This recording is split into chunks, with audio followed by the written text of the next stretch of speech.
Okay. అదే విధంగా వాళ్ళు చేయించిన అనేక పనులకు సంబంధించిన ఆధారాలు ఈయన దగ్గర ఉన్నాయి.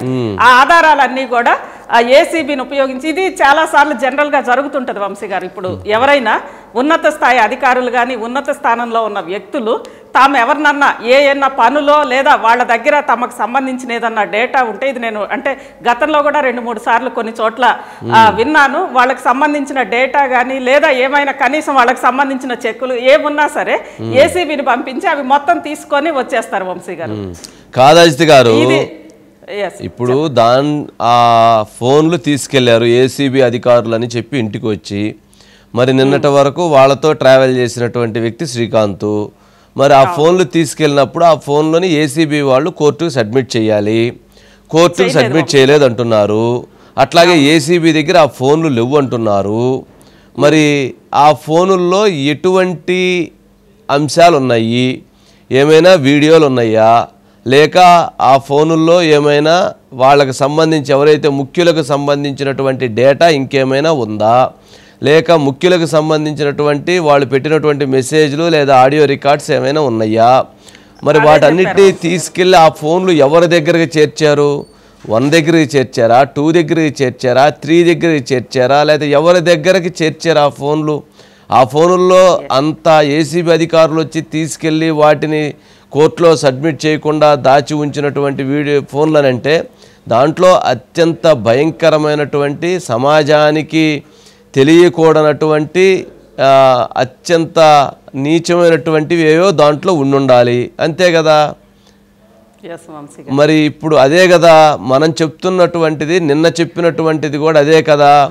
ఎవరైతే వీళ్ళందరూ కూడా సబ్ రిజిస్ట్రార్స్ కావచ్చు, రిజిస్ట్రార్స్ కావచ్చు, లేక మరికొంతమంది అధికారులు కావచ్చు, వాళ్ళందరూ కూడా హనీ ట్రాప్కి గురయ్యారు అనేది జరుగుతున్నటువంటి, బయటకు వస్తున్నటువంటి సంచలనమైనటువంటి అంశాలు. సరే, అది శ్రీకాంత్ చేశాడా, శ్రీకాంత్కు సంబంధం లేదు అంటున్నాడు. మరి ఎవరన్నా చేశారా, ఎవరు చేశారు, ఎవరు చేసి ఉండొచ్చు, ఎవరు ప్రమేయం ఉండుండొచ్చు, ఆ ప్రమేయాలకు సంబంధించినటువంటి ఆ వ్యక్తులు ఎవరు?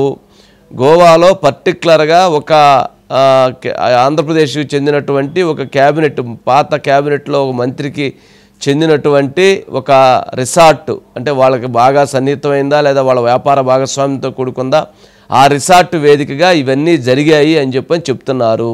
అసలు ఎక్కడన్నా చెప్పాలి అంటే వీటికి సంబంధించి సిగ్గేస్తుంది అజిత్ గారు, సిగ్గేస్తుంది. శాంతి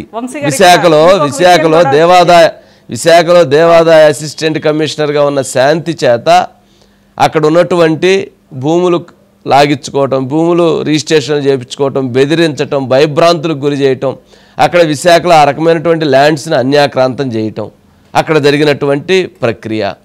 ఇక్కడ చూస్తేనేమన్నా సబ్ రిజిస్ట్రార్లను బెదిరించడం, సబ్ రిజిస్ట్రార్లను లోబర్చుకోవటం, లేదా వాళ్ళని వేరే రకమైనటువంటి వాటిలో ఉపయోగించటం, వాళ్ళ చేత డైరెక్ట్గా ఇక్కడ ఉన్నటువంటి వాళ్ళు రాయించుకోవటం. ఏందండి అసలు ఇది? ఏంటి అది? రాష్ట్రమా, రాష్ట్ర ప్రభుత్వమా, లేకపోతే రాష్ట్ర ప్రభుత్వంలో పరిపాలనా యంత్రాంగం, అధికార వ్యవస్థ వ్యవహరించాల్సినటువంటి విధానమా, రాజకీయ వ్యవస్థ వ్యవహరించాల్సినటువంటి విధానమా? వ్యవస్థలని, వ్యవస్థలో ఉన్నటువంటి వ్యక్తులని ఈ రకంగా కేంద్రీకృతం అయ్యి వీళ్ళందరినీ కూడా లోబర్చుకొని భయభ్రాంతులకు గురి చేసి సిస్టమ్ మొత్తాన్ని ఆ రకంగా లాక్కుంటే అసలు ఏంటది? సమాజం ఏమైపోవాలి అసలు? అదే నేను అధికారి అదే రాశాడు దాంట్లో, ధర్మసింగ్, నేను ఒక అధికారిగా ఇన్ని సంవత్సరాల్లో ఎప్పుడు ఇటువంటి దీన్ని అనుభవించలేదు, ఈ రకమైనటువంటి నరకాన్ని అనుభవించానని రాశాడు. అవును వంశీ గారు. అయితే ఇక్కడ ఇంకొక అంశం వంశీ గారు, ఆ రోజు ఏసీబీ దీంట్లో ఇంకో రాఘవరావు అని, రామారావు అని మొత్తం 12 మంది సబ్ రిజిస్ట్రార్ల పేర్లు చెప్పారు వంశీ గారు, రిజిస్ట్రార్లు, సబ్ రిజిస్ట్రార్లు. వాళ్ళల్లో ఏసీబీ వస్తోందని సమాచారం తెలియక ముందే కరెక్ట్గా 4 రోజుల ముందు రామారావు అనే వ్యక్తి విదేశాలకు వెళ్ళారంట వంశీ గారు. ఆ రామారావు ఇంటికి ఆ రోజు మాజీ మంత్రి, ఈ రోజు మాజీ మంత్రి, ఆ రోజు మంత్రిగా ఉన్న వ్యక్తి తరచూ ఇంటికి వెళ్ళి వచ్చేవాడంట రామారావు ఇంటికి. ఇలా అంటే వాళ్ళ సంబంధాలు అసలు డైరెక్ట్ మంత్రులు వాళ్ళ ఇళ్ళకి వెళ్ళి రావడము, వీళ్ళు మంత్రులతోటి అంటగాగడము, లేదంటే ఎక్కడ రిజిస్ట్రార్లు, సబ్ రిజిస్ట్రార్లు అంటే వాళ్ళకి ఎక్కడ భూములు ఉన్నాయి ఏంటి అని అనేది మొత్తం వాళ్ళకి భూముల చరిత్ర అంతా వాళ్ళకి తెలుస్తుంది వంశీ గారు. దాన్ని మొత్తం కూడా రకరకాల విధానాల ద్వారా వాళ్ళని మొత్తం కూడా ఏం చేశారా, వాళ్ళని ఏ రకంగా ఆపరేట్ చేశారని అనేది ఇప్పుడు అలాంటి ఆపరేట్ చేయడానికి శ్రీకాంత్తో ఉన్న వాళ్ళకున్న సంబంధాలని ఉపయోగించుకున్నట్టున్నారు. సరే, మొత్తానికి శ్రీకాంత్ అనే వ్యక్తి ఫోన్లు వెళ్ళిపోయినాయి, ఆ ఫోన్లో ఏముందనేటువంటి ఆధారాలు ఉన్నాయి. సరే ఇప్పుడు శ్రీకాంత్ ఏమంటాడు, నాకేం సంబంధం లేదు, వాళ్ళది పాత్ర అంతా అంటాడండి. ఇతని దగ్గర ఏమన్నా ఉన్నాయా వాళ్ళ పాత్ర అని చెప్పడానికి ఆధారాలు? ఆ ఆధారాలు నా దగ్గర ఉన్న ఆధారాలన్నీ కూడా వాళ్ళు తీసుకొని వెళ్ళిపోయారు. కరెక్ట్గా ఆ ఫోన్లనే టార్గెట్ చేసి ఫోన్లు తీసుకెళ్ళిపోయారు.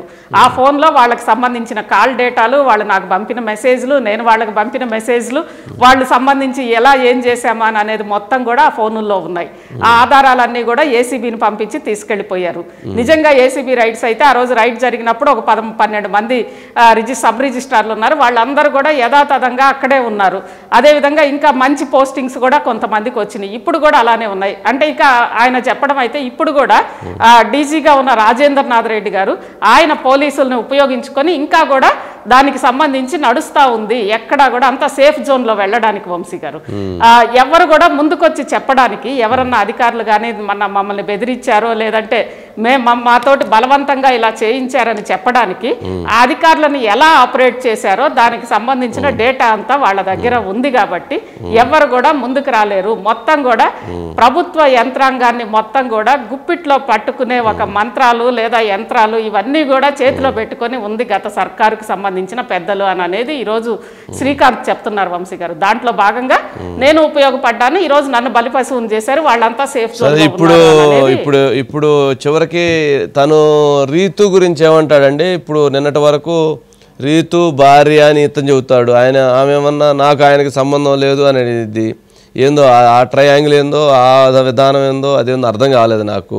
ఏంటి ఇప్పుడు వాళ్ళు చెప్పేది ఏంటంటే వాళ్ళ లాయర్ ఒక మెసేజ్ పెట్టాడు, ఆమెకు అట్లాంటిది ఏం లేదండి, ఆమెను అనవసరంగా లాగుతున్నారండి వివాదంలోకి అంటారు. ఏంటండి శ్రీకాంత్ కూడా అదే చెప్తున్నారు. ఎస్, అంటే రీతు అనే తను కూడా తన భార్యగా ఉన్న ఆమె తన భార్య చనిపోయినాక నేను రీతుని పెళ్లి చేసుకున్నాను. అయితే ఈ ఏసీబీ వచ్చి ఈ గొడవలన్నీ చూసి ఆమె ఇక ఆ ప్రెజర్ తట్టుకోలేక వెళ్ళిపోయింది అని చెప్పి చెప్తున్నారు వంశీ గారు. ఇప్పుడు ఆమె కూడా వెళ్ళిపోయింది, వెళ్ళిపోయిందంట వంశీ గారు ఏసీబీ తోటి. అయితే ఏసీబీ దాడి చేయడంతో ఆమె వెళ్ళిపోయింది. అవును, ఇప్పుడు ఏంటి మరి ఆమె కార్యాచరణ ఏంటి? ఎస్ వంశీ గారు, అంటే అడ్వకేట్ కూడా కొద్దిసేపటి క్రితం మాట్లాడారు. మొత్తం మీద ఇవన్నీ ఇంకా నెక్స్ట్ ఆమె కూడా బయటకు రావాలి వంశీ గారు. ధరమ్ సింగ్ బయటకు వచ్చారు, శ్రీకాంత్ బయటకు వచ్చారు. రేపు ఆమె వచ్చి ఆమె ఎలా ఏంటి మొత్తం మీద ఈ ముగ్గురి వ్యవహారంలో ఆమె ఏం చేసింది ఏంటి అని అనేది ఆమె కూడా బయటకు రావాలి. ఆమె పేరు మీదకి రిజిస్ట్రేషన్ జరిగింది అజిత్ గారు, ల్యాండ్. ఎవరైతే ధర్మ సింగ్ ఆరోపణలు శ్రీకాంత్ మీద ఆమె మీద ఆరోపణలు చేశారు, ఒక సబ్ రిజిస్ట్రారు, మరి చేసినప్పుడు వాళ్ళు చెప్పాల్సినటువంటి అవసరం వాళ్ళకు ఉంటుంది. ఇప్పుడు శ్రీకాంత్ వచ్చి చెప్పాడు, నా దాంట్లో నేను చిన్న పాత్రదారుని, నాది చిన్న పాత్ర, పైన ఉన్నటువంటి వాళ్ళందరూ పాత్రదారులు, సూత్రధారులు, కావున వాళ్ళ మీద యాక్షన్ తీసుకోండి అని అతను చెప్తున్నాడు. మరి ఇప్పుడు రీతు కూడా వచ్చి చెప్పాల్సిందేంటి, ఏం జరిగింది, ఈ రిజిస్ట్రేషన్ ఎలా జరిగింది, దీంట్లో తన పాత్ర ఏంటి, గోవాలో తన పాత్ర ఏంటి, శ్రీకాంత్తో తన పాత్ర ఏంటి, లేక ఇప్పుడు ఈ వివాదం మొత్తంలో తన పాత్ర ఏంటి, ఎవరెవరు తనకు ఫోన్లు చేసి, ఇప్పుడు శ్రీకాంత్ చెప్పాడు కదా నాకు వీళ్ళందరూ ఫోన్లు చేశారు, వీళ్ళందరూ నా చేత ఇవన్నీ చేయించారని. రీతు కూడా తన చేత ఏం చేయించారో లేదా తనకు ఉన్నటువంటి వాళ్ళతో ఉన్నటువంటి అంశాలు ఏంటి, ఏ వివాదమైన అంశాలు ఉన్నాయో చెప్పాలి కదా, చెప్తే కదా స్పష్టత వచ్చేది. చెప్పక తప్పదు కదా వంశీ గారు. చెప్పకపోతే మనకేముంది అజిత్ గారు, పోలీసులు చెప్పిస్తారు కదండి. పోలీసులు చెప్పించరా? అవును, పోలీసులు చెప్పించరా? ఇక్కడ ఒక మాట శ్రీకాంత్ ఆరోపిస్తున్నాడు కదా వంశీ గారు, పోలీసులు చెప్పించాలన్నా ఇంకా రాజేంద్రనాథ్ రెడ్డి చేతిలోనే పోలీసులు వ్యవస్థలన్నీ కూడా ఎఫెక్టివ్గా పని చేయలేని పరిస్థితిలోకి వాళ్ళు తీసుకెళ్ళారు. అంటే అజిత్ గారు ఎఫెక్టివ్గా అంటే నాకు ఒక ముఖ్యమైనటువంటి ఒక వ్యక్తి ఒక మాట అన్నాడు, చాలామంది ఆఫీసర్ల యొక్క అంశాలని వీళ్ళు రికార్డ్ చేసి వాళ్ళందరినీ బ్లాక్మెయిల్ చేశారు. ఇప్పుడు వాళ్ళు యాక్టివ్గా పనిచేయాలన్నా, వాళ్ళు సమర్థవంతంగా పనిచేయాలన్నా కూడా మీ జీవితాలను బయట పెడతాము, మీ పరువు ప్రతిష్టలను బయట పెడతామని భయభ్రాంతులకు గురి చేస్తున్నారు, భయపెడుతున్నారు. దానితో వాళ్ళు అలాగా కొనసాగుతూ ఉన్నారు. వాళ్ళు ఇంకా ఆ రకమైనటువంటి పరిస్థితులు ఉన్నాయి, అందుకనే సిస్టమ్ ఇంకా స్పీడ్గా వెళ్ళటం లేదు అని ఒక కీలకమైనటువంటి వ్యక్తి దానిపైన ఒక కామెంట్ చేశారు. సరే, ఆయన నేను స్వయంగా రేపు మీడియాకు వచ్చి చెప్తాను, నేను మీడియాలో మాట్లాడతానని కూడా ఆయన మాట్లాడున్నారు. అందుకని ఆయన మాట్లాడిన తర్వాతే ఆయన పేరుతోటి మనం చెప్పొచ్చు. బట్ ఇప్పుడు ఆఫ్ ది రికార్డ్ చెప్పారు కాబట్టి మనం చెప్పలేకపోతున్నాము. బట్ ఇది చాలా జరిగింది నెట్వర్క్ అని అంటున్నారు. ఇప్పుడు రాజేంద్రనాథ్ రెడ్డి గారి ఆధ్వర్యంలో ఎవరైతే రిజిస్ట్రార్లు ఉన్నారో అని అంటే ఈ ప్రభుత్వం అది కూడా చేసుకోలేని తత్వంలో ఈ ప్రభుత్వం ఉందని అర్థమవుతుంది. సబ్ రిజిస్ట్రార్ గతంలో వేసినటువంటి పోస్టింగ్లు ఏదైతే ఉన్నాయో 6 నెలలైనా 7 నెలలైనా కూడా ఇంకా సబ్ రిజిస్ట్రార్లను మార్చి కాస్త సమర్థులైనటువంటి వాళ్ళని లేక ఎట్లాంటి దౌర్భాగ్య పనులు చేసినటువంటి వాళ్ళని ఎవరైనా ఉంటే వాళ్ళని పక్కన పెట్టి ఇంకెవరైనా తెచ్చేసుకోలేనటువంటి నిస్సహాయ స్థితిలో, అసమర్థపు స్థితిలో, లేదా అవగాహన రాహిత్యమైనటువంటి పరిస్థితుల్లో, లేక ఇంకా ఏముందలే చూద్దాంలే అనేటువంటి పరిస్థితుల్లో ఆ డిపార్ట్మెంట్కి చెందినటువంటి వారు ఎవరైనా ఉన్నారేమో. మరి ఆ డిపార్ట్మెంటు లేదా ఆ శాఖకు సంబంధించినటువంటి వాళ్ళు ఎవరైనా ఇంకా అట్లా ఉన్నారేమో. హనీమూన్ అయిపోయిందండి అజిత్ గారు, 6 నెలలు అయిపోయింది, హనీమూన్ పీరియడ్ అయిపోయింది. ఇంకా చేయాల్సింది యాక్షను.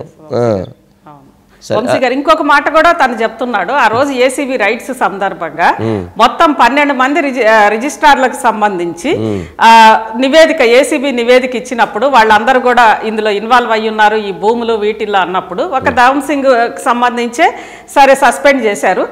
ఇంకొక వ్యక్తి ఏమో 4 రోజుల ముందే వెళ్ళిపోయారు. మిగిలిన వాళ్ళ పరిస్థితి ఏంటి? మిగిలిన వాళ్ళ జోలికి వెళ్ళలేదు. వాళ్ళందరూ కూడా ఇప్పటికీ కూడా వాళ్ళు ఆ రోజు సీఎంఓ నుంచి ఏ ప్లేసులకైతే వాళ్ళందరినీ కూడా తెచ్చి అక్కడ పెట్టుకొని ఈ పనులన్నీ చేశారో వాళ్ళందరూ తమ తమ స్థానాల్లో తాము హ్యాపీగా అలానే తమ ఉద్యోగాలు చేసుకుంటున్నారు. ఇప్పటి వరకు కూడా అసలు ఆ ఏసీబీ నివేదికను మీరు తీసుకురండి, అందులో ఎవరెవరి పేర్లు ఉన్నాయి, ఏం జరిగినాయి అనేది ఆ నివేదికలో కనిపిస్తుంది అనేది అంటున్నారు వంశీ గారు. ఇప్పుడు రీతు శ్రీకాంత్ కలిసి ఉన్నట్ట అజిత్ గారు, కలిసి లేనట్ట? ఈ ఏసీబీ ఇష్యూ వల్ల వాళ్ళు కూడా విడిపోయారంట. ఏసీబీ గాను రీతు అను శ్రీకాంత్ విడిపోవడానికి సంబంధం ఏంటి అంటే ఆ ప్రెజర్ భరించలేక వాళ్ళు వచ్చి ఈవెన్ తాళిబొట్టు కూడా తీసుకెళ్లారంట. లాకర్స్, తాళిబొట్టు అన్ని తీసుకొని వెళ్ళారంట. ఒక ఏసీబీలో ఉన్న ఒక లేడీ ఆఫీసర్ ఆ తాళిబొట్టు అన్ని నేను రిటర్న్ తెచ్చిస్తాను అని చెప్పి మొత్తం డేటా తీసుకెళ్లి ఆ డేటాలో ఉన్న అన్ని తీసుకొని ఆమె మళ్ళీ ఉల్టా ఆధారాలని ఆమె మళ్ళీ ఇంకా ఉపయోగించుకున్నారంట. వంశీ ఉపయోగించారు వారు ఎవరెవరి మీద అవినీతి ఆరోపణలు ఉన్నాయో వాళ్ళకి ఫోన్లు చేయడము ఇవన్నీ కూడా వంశీ గారు. ఓ నాయన, ఏసీబీ వాళ్ళు మంగళసూత్రం తీసుకెళ్లడంతో వీళ్ళిద్దరూ డైవర్ట్ చేసుకునే పరిస్థితి వచ్చేసింది నాయన. అవును వంశీ గారు, మంగళసూత్రంతో సహా తీసుకెళ్లారు. ఇది సినిమా తీయొచ్చు అండి, ఈ అంశాన్ని సినిమా తీయొచ్చు. అంటే ఎంతటి దుర్మార్గాలు, ఎంతటి పరిస్థితులు వచ్చినాయి అనే దానికి ఇది ఒక నిదర్శనం. సరే, ఇప్పుడు మొత్తానికి శ్రీకాంత్ వర్షం వచ్చింది. శ్రీకాంత్ తనకి నేను పాత్ర, నాది చిన్న పాత్ర అని అంటున్నారు. బలిపశువు అని అంటున్నారు. కరెక్టే, బలిపశువు.